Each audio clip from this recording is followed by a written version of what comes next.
Ladies and gentlemen, please welcome to the stage, DJ Demers.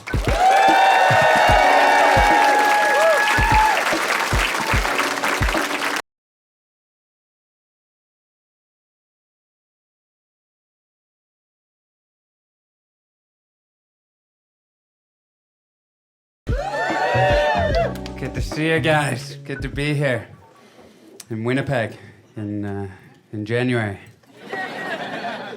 It's good. I'm Canadian. I'm from Kitchener, Ontario, and then I lived in Toronto for a bit, and now I live in LA. And it's good to be here in Winnipeg now. I gotta be honest with you. I'm not being sarcastic. I feel alive. There's something about the cold here reminds you you're alive. Damn it. Yeah? You just gotta deal with it. That's the thing I love about Winnipeg. Just deal with it, you know? That's what it should say on the sign when you drive into Winnipeg. Winnipeg, deal with it. It's minus 40 Celsius, you got a flat tire? Deal with it. Winnipeg. It's good to be here. It's nice. I want you all to laugh. Obviously, this is a comedy show.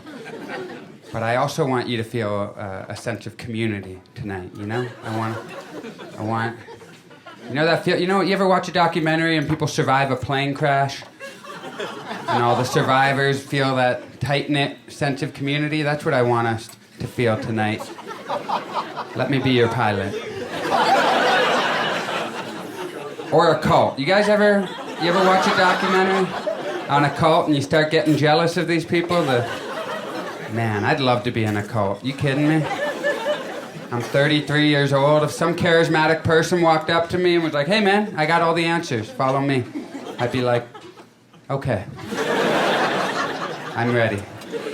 I'm sick of trying to figure shit out, man. I'm not talking like a murderous. These cults, they always get too murderous. That's the problem. They start killing people and getting weird. I'm talking like a fun cult, you know? Like, imagine somebody's like, yeah, it's a good time, you know? We go bowling twice a week. We got a pool table set up in the lounge. Yeah, I'd be like, I'm upset at all the years I've wasted not being in your cult. Cult would be hard to set up here in Winnipeg, though. Too cold. You gotta provide, you know, shelter, you gotta keep it warm. A lot of cults in California. It's really easy. You just buy a plot of land. You're like, yeah, sleep wherever, you know? I'm your leader now. I wear hearing aids. I should let you guys know that. I got them in both ears, and they are fake. I got them for comedy. And, no, they're real. I've had them since I was 4 years old. I'm deaf, man. I'm real deaf. It's like a thing, you know? I'm not like full-on deaf. Like, I don't know sign language. I'm not good at being deaf. I'm not good at hearing either. I'm like a day walker. I don't know where I belong. But I'm deaf. But like I've had full-on deaf people get mad at me for calling myself deaf. They're like, you're not deaf. You're hard of hearing. We're deaf. You're hard of hearing. I'm like, okay, I don't want no trouble, you know? I'm just a couple dead batteries away from being on your side, you know? We gotta stick together. I didn't know there's like a beef between the deaf and hard of hearing communities. A quiet beef, but a beef nonetheless. I do love the deaf culture. I do respect it. The sign language, it's a beautiful language. I do love performing for deaf people. I've done many shows where there's deaf people in the audience and there's an interpreter up on the stage with me. And it's a beautiful thing, man, because what happens is, it's so good for the ego. I tell a joke, then the laughter comes in from the hearing people, then, you know, a second later, the interpreter gets a joke out to the deaf people. Second wave of laughter comes rolling in. Double the pleasure, man. It's great. I love it.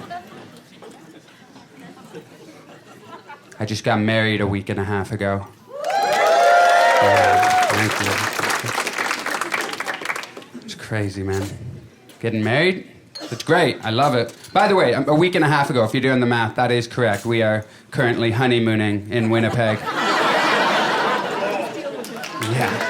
We heard it was beautiful this time of year. Thank you. That's when I knew she was a keeper, when she agreed to that. But no, it's good. She's a good girl, man. I knew I had to hang on to her. She's had to put up with a lot of different things. Like, I'm the first guy with hearing aids she's ever been with. You know, I think. I've never asked. But I'd be jealous if I found out I wasn't. I'd be like, was this son of a bitch deafer than me? You tell me right now. Now, she's got it good, too. There's some good things, you know. I take my hearing aids out when we go to sleep. She can fart all night long, no problem. Gets a little out of hand sometimes. I'm like, you know I can still smell, right?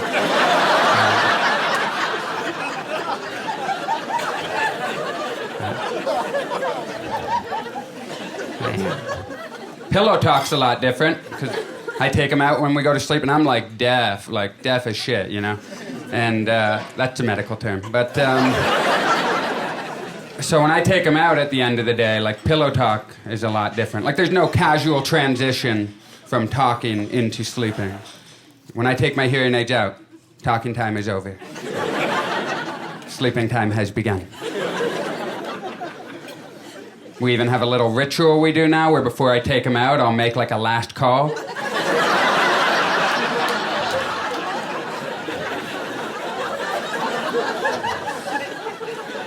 I'm like, hey baby, you got any final thoughts on the day? Or any closing remarks? Because I'm about to shut this shit down.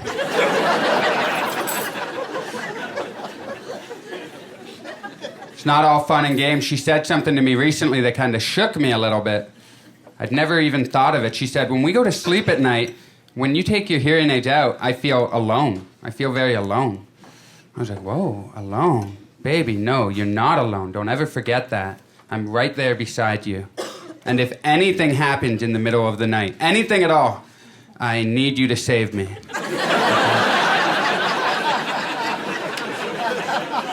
You're not alone. Don't ever forget that. I need you so bad. In fact, I'm going to need you to start sleeping with your contacts in, please. We're very vulnerable right now. I take out my hearing aids, you take out your contacts. As a unit, we've gone full Helen Keller. Right? Not good.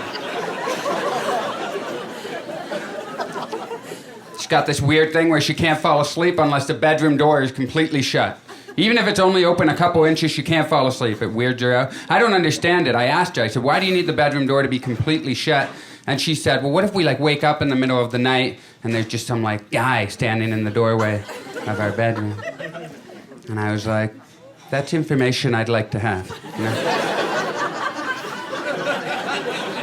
You're okay if the door's shut and he's just standing behind it? Like, in this scenario you're envisioning, this man has already breached the front door of our apartment. You're cool with him rummaging around the place. Just don't look at us. I don't agree with that. If somebody actually did break in, we'd be so dead, man. I'm like the least protective husband in the world. Because even when I put my hearing aids in, they don't turn on right away. There's a 5-second delay.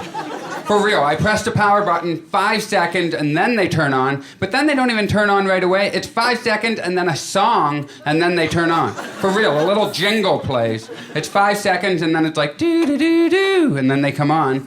I've grown to love the song. It's like, you can hear now. It's nice. The point is, there are times in life where you can't afford to wait 5 seconds and a jingle. You know, you need to hear right away. Like, if there was actually some guy in our apartment, my wife's shaking me, trying to wake me up, I'm like, oh, what am I supposed to do? 1 sec, dude. 5, 4, 3, 2,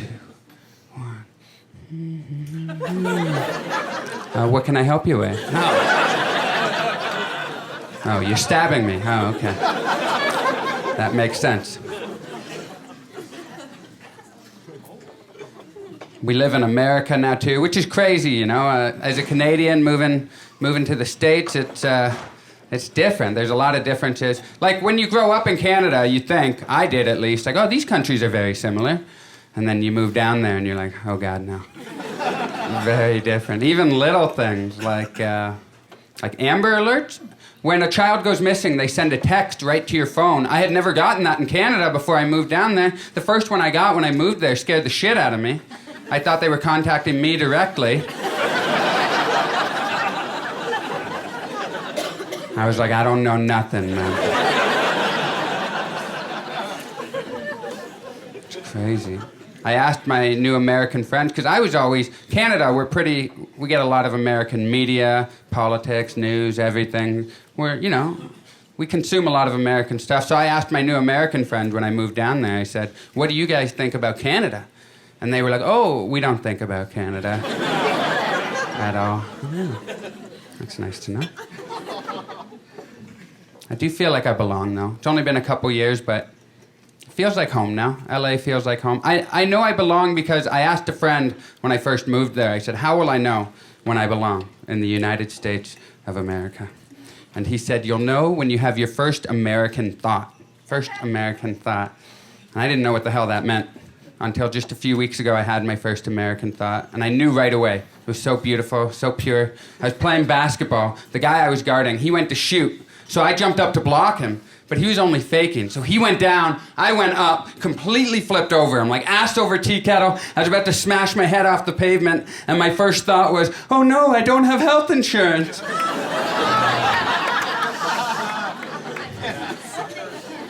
I'm home. It's a crazy thing not having health insurance. You take it for granted in Canada, man. I moved down there, I had to shop around for health insurance. You know how weird that is to shop for health insurance? To make that decision? How much is my life worth to me on a monthly basis? I shopped around. The best quote I got was $400 a month. $400 a month. I was like, I've had a good run. I'll be careful. Every day I leave the house now, man, I'm like, everybody take it easy. Let's all get to where we're going. It's scary out there. And the guns? They got guns down there? Well, this is Winnipeg. You guys know what I'm talking about. But it's scary, man. Guns scare the hell out of me, Because I'm a pacifist, which is a fancy word for huge pussy.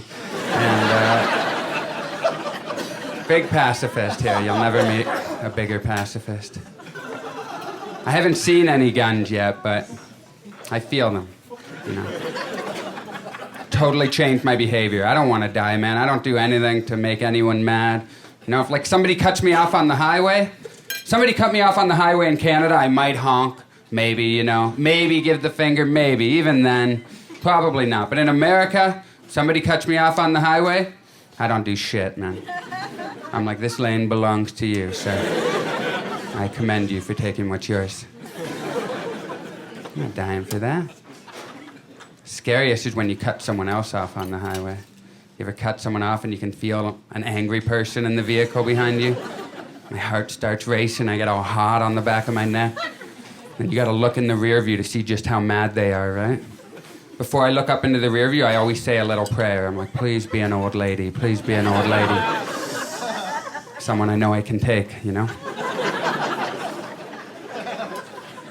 But if I look up and I see like an angry dude, you see those furrowed eyebrows and you see they're angry. You know what I do? Every time, if I see an angry person, I get off the next exit on the highway. For real. I don't care where I am. I get off the next exit. I drive my car to the nearest empty field. I put all my identification into the glove compartment. I get out of the car. I set the car on fire and I run away. Start a new life for myself. Scary out there. I do like living in LA, though. It's changed me a little bit. I've changed over the past few years. I don't know if it's LA or just that time in my life, but I don't drink as much as I used to. I used to drink a lot. I knew it was time to cut down on the drinking when I met somebody who didn't drink, and it confused me. That was when I was like, okay. Like, I met this guy, a new comedian buddy in LA, and during the show, I was like, hey, man, after the show, you want to grab a beer? And he was like, no, thanks, I'm sober. And I was like, yeah, so am I. That's why I want to get a beer. I'm trying to rectify the situation here. I don't understand. I've cut down on unhealthy foods a little bit. I've tried to take care. I've stopped eating as much bacon.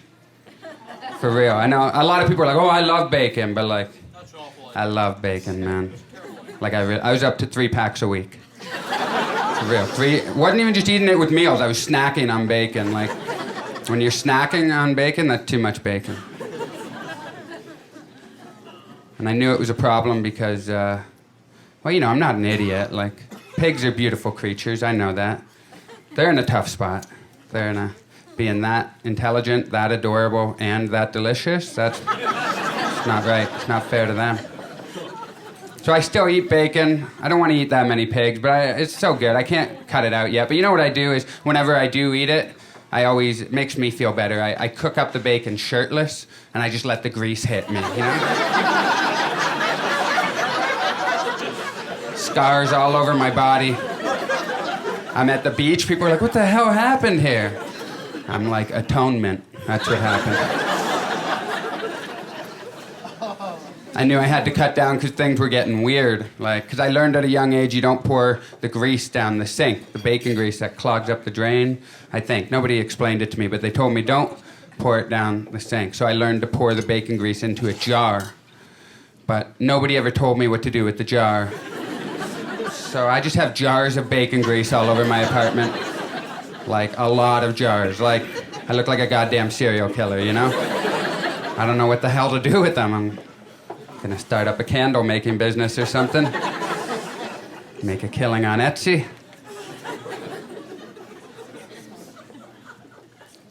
I was lucky enough when I moved to America to get onto a TV show. And I'm recording this, so I can't say the name of the show. But it's a show in which celebrity judges try to determine who in America has got talent. And little description for you there. It was a fun show. It was good, you know. Every comedian always wonders what Heidi Klum thinks about their comedy. And that was a joke.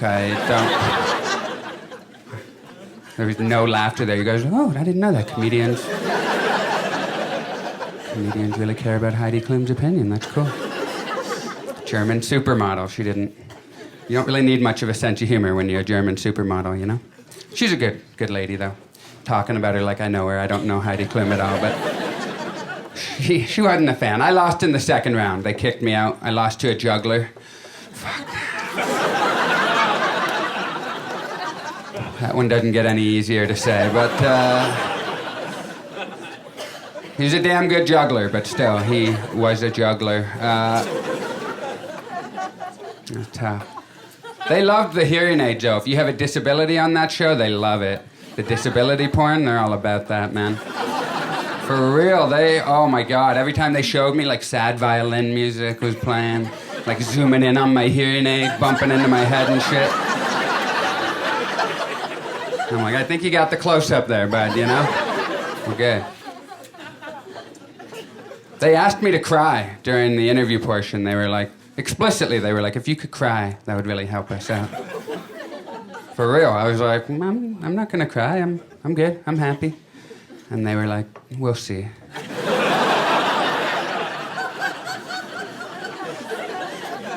So the interview started, and they were like, so tell us about your sad life. And I was like, no, I'm good. Life's pretty great. And they were like, but really, though, it must suck. I was like, no, I'm pretty good. Pretty happy. Life's awesome. They were like, we're going to go with the juggler. He's got 10 kids. He immigrated from Romania. He cries on command. This guy's got it going on, man. I get it. Disability in the media, that's how they have to package it, right? There's only like 2 ways that they package disabilities. There's either like pity or inspiration. That's it. There's no like middle ground where they're just showing people leading a normal life with a disability. It's always like the pity, like, oh, look at this person leading their sad life. Or the inspiration where they're like, look at what this person has been able to accomplish despite their sad life. There's nothing in them. I don't know. Yeah, thank you. I don't do the inspiration thing, that's for sure, man. I'm just I don't do the pity thing. That ain't me. Pity? No, I mean, I wear hearing aids, but I'll still fuck your girl, you know? Good? That's a pro-disability joke. We should all feel good about that one.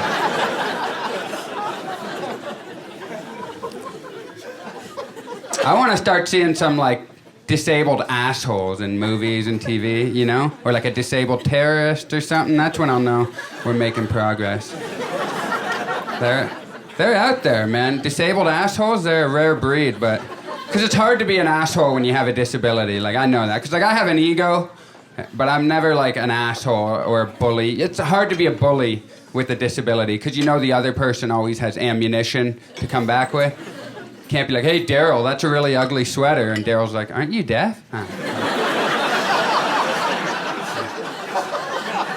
Yeah. You got me, Daryl. So when I do meet a disabled asshole, I can't help but admire them, man. The cojones to be an asshole with a disability. A guy in a wheelchair ran over my foot one time. This is a real thing. I was on a street corner, plenty of room to go around me. He went right over my big toe. This asshole knew exactly what he was doing, man. I don't know if you've ever had a full-grown adult roll over your big toe before, but it hurts like a bitch, man. Like immediately, like I started seeing all those little white stars in my vision. I like blacked out for a second. So painful. By the time I came to, he was already kind of like in the middle of the intersection. And I was like, I'm gonna say something. I was like, no, I'm not. I'm like, no, I am gonna say something. So I yelled after him. I was like, hey, asshole, watch where you're going. This guy stopped in the middle of the street, turned around, wheeled back up to me. And I was like, oh, shit. This has already gone way further than I would have liked. I didn't know what the hell... I didn't know what was going to happen. I'm like, is this guy going to fight me right now? Will I engage? I didn't know. Does he have a gun? I don't want to underestimate him. Wheels right up to me, looks up at me. He's like, you just call me an asshole? And I was like, yeah. And he was like, thanks for seeing the real me. Beautiful. Then he rolled over my other foot, man. This guy... I watched him wheel off into the sunset. He popped a wheelie, punched some random dude in the dick. This guy was a huge asshole. I say that with nothing but love in my heart. What an asshole. I do have a disability, you know? As much as I say I don't want pity or anything like that, it's a real thing, you know? Like, I'm just happy I have hearing aids. That's the thing. Like, without them in, like if I lived 100 years ago before hearing aids were invented, I would have been screwed, man. I would have been, like, living in some village somewhere with, like, a giant horn in my ear. That would have been a tough life. Just lugging a big horn around all day. Every conversation would have been brutal. Can you imagine? Hey, DJ, how's it going? What's that? No! Never mind. I was going to tell you there's a fire in the village, but you'll figure it out.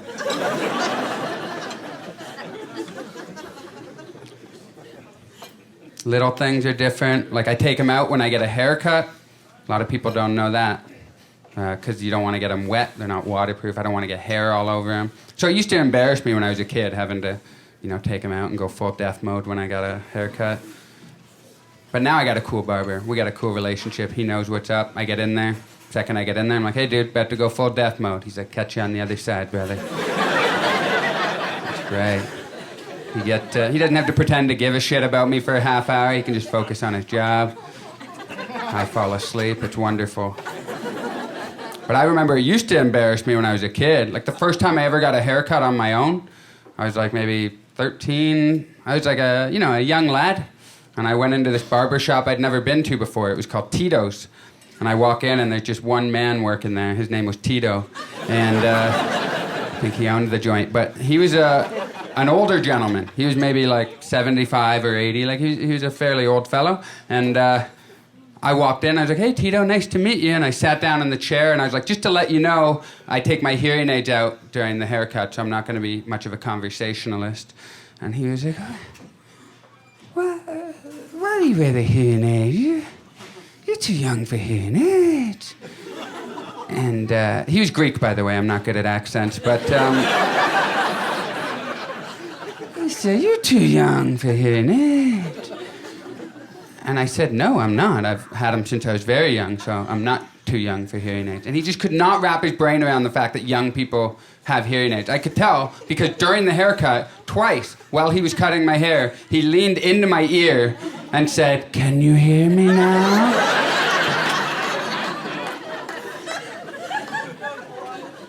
I was like, yeah, I can feel you. You're inside my ear right now. You're licking my eardrum. Goddamn weirdo.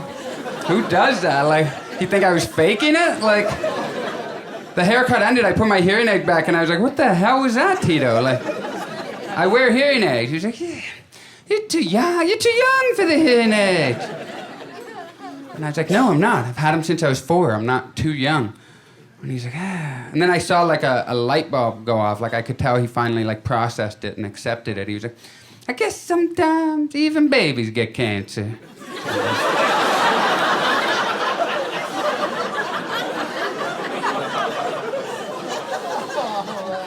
I was like, I guess so.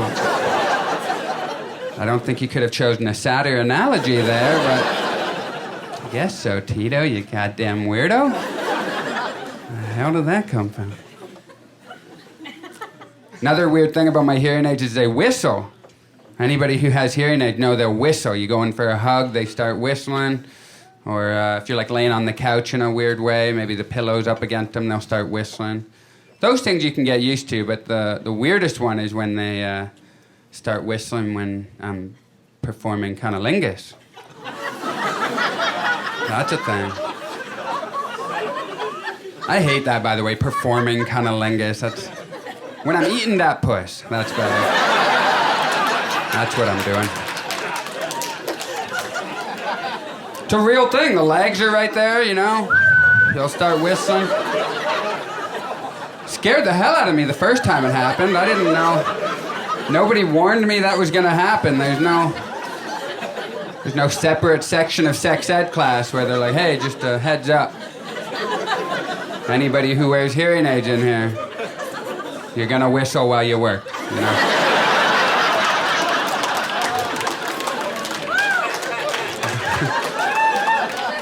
Nobody told me.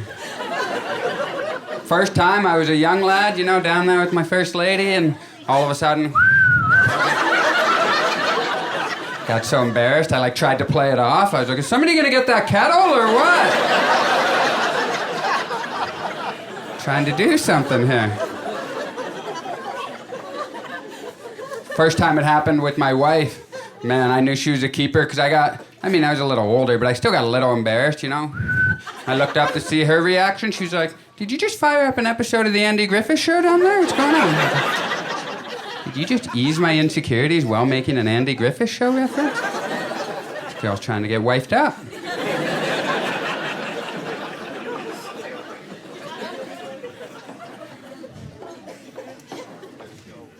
Man, yeah. I am married. I've checked some things off now. I feel like I can finally relax. I would really love to join a cult just to see. Not even just join. It'd be great to start a cult. I think we all knew that's where this was heading. Nah, it'd be great, man. I know I'd get drunk on power, though, if I started a cult. I wouldn't. Because even if I get a few new Instagram followers, I get all weird, man. I'll, like, refresh my Instagram account at DJ Demers, and,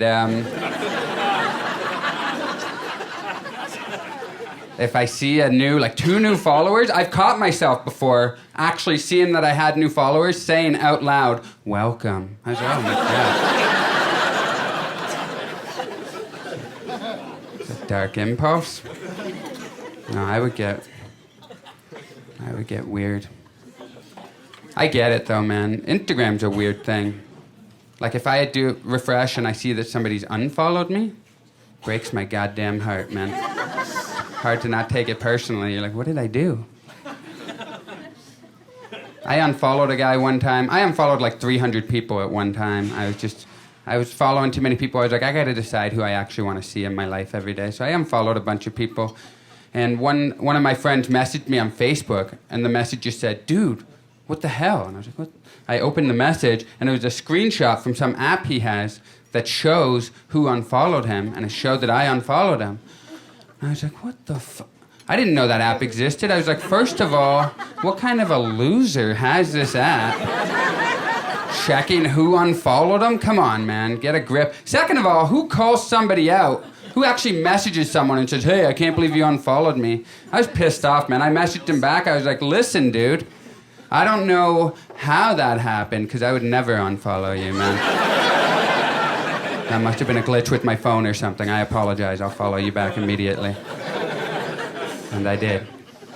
And now I must follow him for the rest of my life. I don't think I can mute him. I don't know how powerful his app is. You might even see if I mute him. He won. But yeah, I don't have the confidence to start a cult. I know that. Like, I'd like to, but to be a cult leader, you gotta have an insane amount of confidence, you know? Cult leader confidence? To be able to tell people, like, I know what's up, follow me, that's crazy. I'm not there. I'm at like 75% of that. I'm at like teenage magician confidence. Which is still very confident. I don't know if you've ever met a teenage magician, but I got the world by the balls, man. Too much power, too young.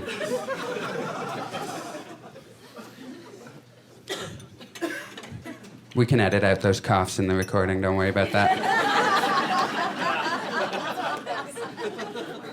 Take a break here just to let you guys know, one of my favorite things in the world to do is to talk to the crowd, and I feel a little handcuffed because I am recording right now. We're going to edit this part out too, but I want to let you know. Don't do it, it's gold. I didn't hear where the hell that came from. Was that back here? It could have been somewhere over there. Somewhere, was it actually you? Oh, it was actually you? You're not allowed to point to someone else now, you know? What's that? I can point to whoever I want. Really. You can point to whoever you want. Well, that's... It could be like those people. I don't know. Yeah, no, you can point to whoever you want. That's good. Well, I'm going to get back to the material then. It's so funny. You're like, oh, the grass must be greener on the other side. And then you're like, no, I'm good. I'm going to stay on this side.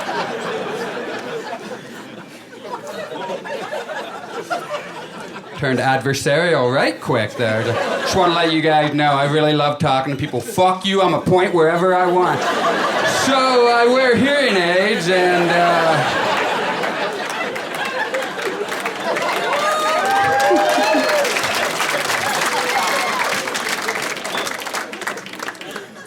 and it's dark over there, but I see all the tattoos you have and everything, you know. I am a pacifist. I ain't looking for trouble here, you know what I mean? I did need that, though. My heart rate went up a bit. I feel like I was getting a little too complacent up here. I felt it. So thank you for that. Maybe we will keep that in. That was good.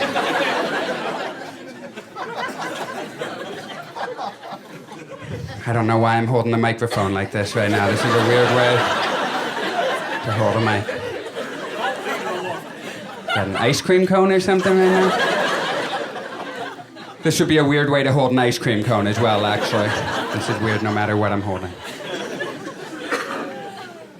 No, I couldn't be a cult leader. I'm going back to the cult stuff. You know what I do, though? I do have an ego, but I get little boosts, like little ego boosts in my day-to-day life, like those little... like you ever use a big word in a conversation, and you can tell that the person you're talking to is impressed by it? I live for that shit. When you can tell, they're like, oh, I didn't know he knew that word, okay. I'm not talking about going too big, by the way. You know these people who go way too big trying to impress you? Like, I'll never forget, one time my buddy came up to me, he was like, hey, you seen Cheryl? And I was like, no, what's up with Cheryl? He was like, oh, she just looks really lugubrious lately. I was like, oh.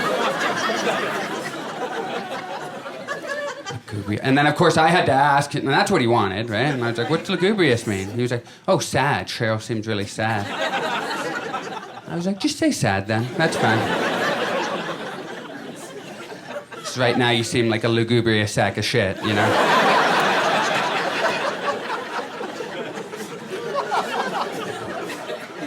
No, I'm talking that perfect big word. There's rules, by the way. If you're going to use a big word, one of them is if you use the big word and you feel like it didn't get the response you were looking for, move on. You know? Don't use it again a couple minutes later. We heard it the first time, right? Totally takes away from the impressiveness of the first time when you go back to it, you know? I fell asleep on the couch one night watching like a panel show. There was like a host, a couple guests, and I was kind of half asleep, and the first guest came in, and she came in hot. Like, right away, her first sentence, she was like, well, you know, America's always been at the vanguard of democracy. And I, like, woke up. I was like, vanguard? That's a good word right there. It's not too big. It's only 2 syllables, but it packs a punch. Vanguard. What a word. I was impressed. Not even 2 minutes later, she was talking about something else. And she was like, well, you know, she's always been at the vanguard of feminism. And I was like, Vanguard again? Poor lady only knows one big word. It's a shame. I'm talking when you use that perfect big word, not too big, but it's so... I was bowling with the buddy, right? He had one of those amazing shots where almost went into the gutter, curved, came back, strike. It was beautiful. He was jacked up. He was walking back to me, and he was like, woo, like all pumped. And I was like, man, that was an amazing shot. For a second there, you were right on the precipice. And it made an impact. He didn't say anything, but I could tell. He was like, oh, shit, okay. Precipice, all right. We moved on. I got the ego boost. It was a beautiful moment. But my problem is, after I use a big word, I get real possessive. I feel a sense of ownership. If I'm talking to you and I use a big word and I can tell it made an impact on you, I don't want to hear you using that word. Not for the rest of the time we're hanging out. If I run into you in the next couple weeks, I don't even want to hear you using that word. Because I bowled my turn, I'm walking back, and there were these 2 girls in the lane beside us talking to my friend. As I'm walking up, I hear them talking, and my buddy's like, talking to these girls, they're like, we saw that shot, that was a really nice shot you had. And he was like, oh, thanks. For a second, I was worried because I was right on the precipice. I was like, what the fuck? I was like, hey, man, can I talk to you for a second over here? He was like, what's up? I'm like, what's up? You're using precipice now? You didn't even know that word 5 minutes ago, dude. He was like, I did too. I'm like, you did not. He was like, I did too. Stop admonishing me. I was like, oh,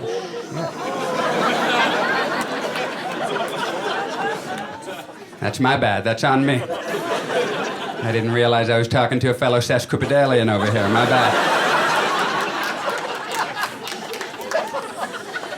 And he said, indubitably. I was like, relax, bro, relax. It's only me and you.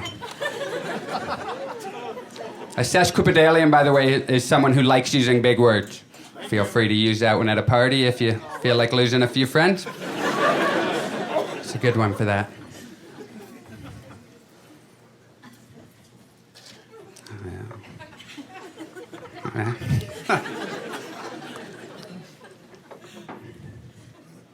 You don't have any laces on those shoes? They just slip on? Are they warm too? Yeah? I feel like since everybody knows I'm recording, you're like, dude, just tell your jokes, man. Don't talk about my shoes. It's fine, man. Shoes like that, it's worth pausing the recording for. Are you kidding me? Those Skechers? They are Skechers, you stylish son of a gun. Look at you. Those are very nice. Nice shoes, sir. Caught my eye. Took them off? Can I show the crowd what... No? Why'd you take it off then? It's a beautiful shoe. Flaunt that shoe. You wear that shoe to the gym? Looks like a gym... No? You got separate shoes? Are they Skechers as well? You Skechers, man? No? You diversify the shoe portfolio? Respect. Respect. I've started getting back into the gym lately, man. I don't do too much. I pick up the weights for a couple exercises, then I get on the elliptical for 45 minutes. You guys ever use the elliptical? This thing? No idea what muscle I'm working. I have no idea. Has no practical application in the everyday world, unless you're like a cross-country skier in the off-season or something. Otherwise, just gliding through the air. No idea what's going on. I take my hearing aids out at the gym. I go full deaf mode. It's amazing, man. I don't listen to any of the grunting or the terrible music. But I had a weird thing happen to me at the gym. I was full deaf mode on the elliptical, right? And this employee came up to me, and he had like a clipboard. So I think he had some questions for me. I don't know. But he comes up, and he's like, excuse me. I don't know what he said. I had my hearing aids out. So I was like, oh, sorry, dude, can't talk. I'm deaf. I thought that would be the end of it. He goes, oh. He starts signing at me. I don't know sign language. I was like, no, I don't sign either. He's like, oh, and he just walked away. But I could tell he was so confused. He was like, but he said he was deaf, but he doesn't sign. And he was talking to me.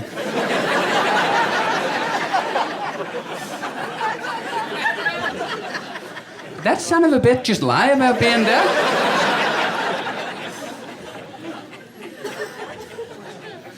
I don't judge anybody for their lifestyle choices, but the Fitbit, I have a bit of a hard time with. Whenever I'm talking to someone and I see they have a Fitbit on, I'm like, oh no. I'm talking to someone who needs a device to remind them to walk every day.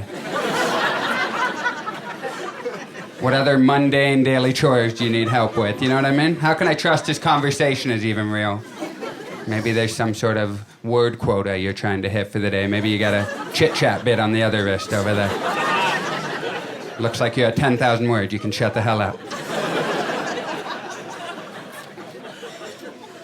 A lot of guys wearing tight clothes at the gym now, too. Not even just at the gym. In general. It's like socially acceptable for guys to wear leggings. Guys are wearing the shorts and the leggings. Sometimes no short, just pure leggings.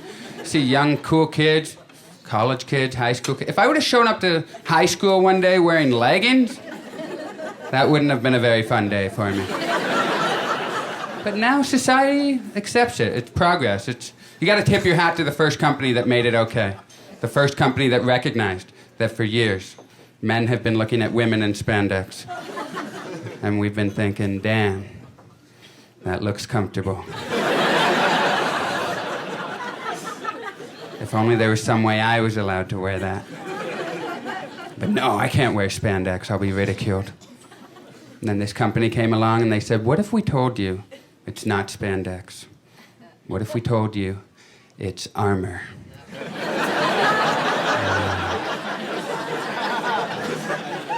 Like a tank or an armadillo, real tough stuff. Armor. Under Armour. What a brilliant marketing strategy. Under is a key word too, right? They snuck that one in there. They were like, yeah, just wear it under your other clothes. It'll be our little secret. Under Armour. Brilliant. Now it doesn't even have to be Under Armour, man. It's not even under anything. You got guys just walking around in a single layer. Guys walking around wearing Lululemon in these streets, man. No repercussions. What a time to be alive. What a time. I just wish guys would be more honest. You still got guys making up like athletic reasons for why they wear it. You know, like, oh no, I have to wear this for my elite athletic performance. It keeps my muscles warm and wicks away my perspiration and keeps me aerodynamic out there. I'm like, aerodynamic? Dude, you're on the elliptical right beside me. You're fine. You're slicing through the wind. It's a hell of a machine. Makes you feel sexy. That's fine. It's okay. I got one of the shirts. Not super tight, but tighter than I've ever owned, and I get it, you know. Hugs my skin, makes me feel like Batman. I'm all in. I get it. I don't have the pants yet. I'm not there yet. Just not there. It's still a little bit jarring for me to see an exact outline of your vacuum-sealed dick and balls, but that's on me. I'm just not there. Keeps them fresh, I guess.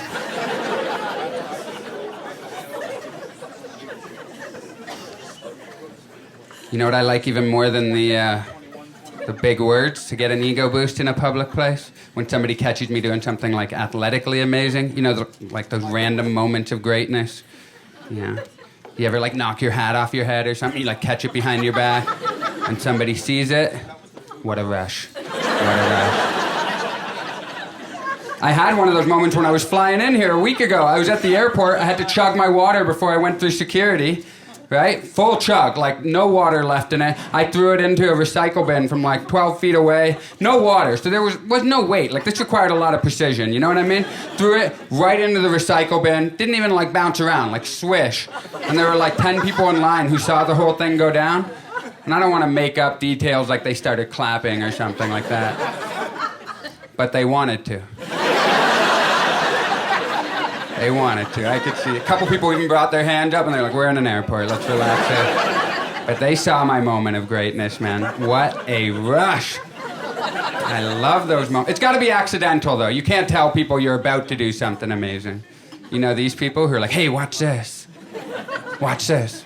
Whenever somebody says, hey, watch this, I'm like, I hope you fail so bad right now. One time my buddy was like, hey, watch this. And he had a peanut M&M. And he threw it like 10 feet in the air, opened his mouth.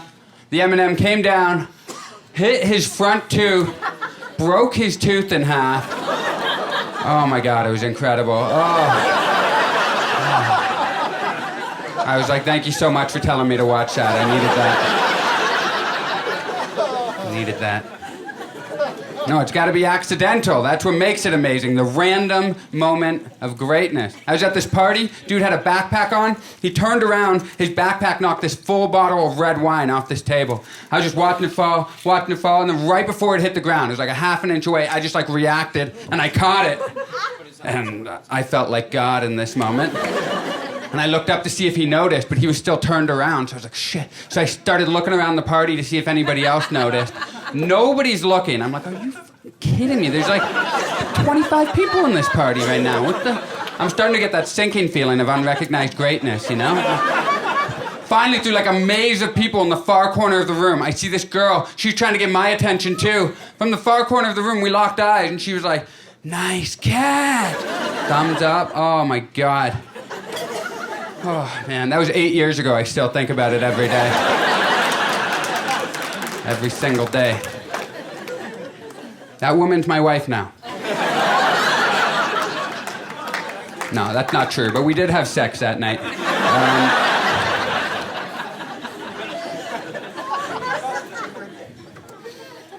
I saw a guy one time almost drop his phone into the Grand Canyon. I was like standing like 3 or 4 feet from the edge. This guy was a little bit down from me, also standing close to the edge, trying to take a picture. Phone fumbled out of his hand, and before it fell into the Grand Canyon, he grabbed it. And he was amped, right? Like right away, he looked around. And here's the thing about these great moments. I don't need to be the one doing it. It's not an ego thing. It's a community thing. I like even being on the other side of it, where I'm able to witness somebody else's greatness. Man, that's a bond. You know? This guy, right away, he caught his phone. He looked around to see if anybody noticed. And who was the lucky son of a gun that locked eyes with him? This guy right here. He looked over at me, and I was able to give him the thumbs up, like, oh, yeah, buddy. Oh, yeah. Oh, my God. That's a bond that will never be broken, man. We write twice a month. It's crazy. These kids are growing up so fast. Because I know how sad he would have been if nobody had seen it. You know those? You ever do something incredible when you're home alone? Those are probably my darkest hours. When you do something amazing and you know nobody's ever gonna see it. Because you can't like call anybody either. Like if you like open your kitchen cupboard and like, you know, like 2 glasses fall out or something, you catch them both. That's like an incredible moment, but you can't like call your friend like, dude, guess what? I opened the cupboard and 2 glasses fell out and I caught them both. You gotta stop calling me, man. Not right. No, you're alone with it. That's your burden to bear. I slipped in a hotel shower one time. It was my fault. I was soaping off. Soap slipped out of my hand, so I turned to grab it. I turned too quick, and I was just airborne. I slipped, like, full-on horizontal. I thought I was dead. I started flailing, screaming. I don't know. I blacked out. My hand miraculously grabbed onto one of those metal bars that are sometimes in the shower for this exact situation, I believe. grabbed onto it, completely twisted me around. I ended up landing on one knee. I couldn't even believe I was alive. I was like, what the fuck?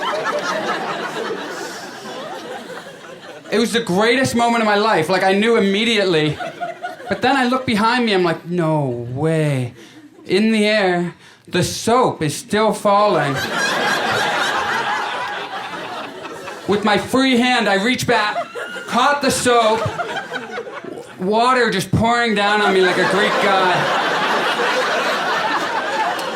And I knew it was the greatest moment of my life. Nothing would ever top it. And the euphoria was so intense. And then I realized nobody would ever see it. And the wave of sadness that came over me, man. I've never felt anything that dark. It was insane. And it was in that moment when I realized we need government surveillance everywhere. Too many amazing moments are being lost to history. We got cameras, let's use them, you know? There should just be an Instagram account called Moments of Greatness. Just constantly, every time I do something amazing, I want to be able to be like, whoa! Yo, tag me in that. And my followers. Make sure to blur out my junk. The kids need to see this too. Winnipeg, you guys have been absolutely amazing. Thank you so much for being a part of this. You guys are awesome. Have a great night, guys. Thank you.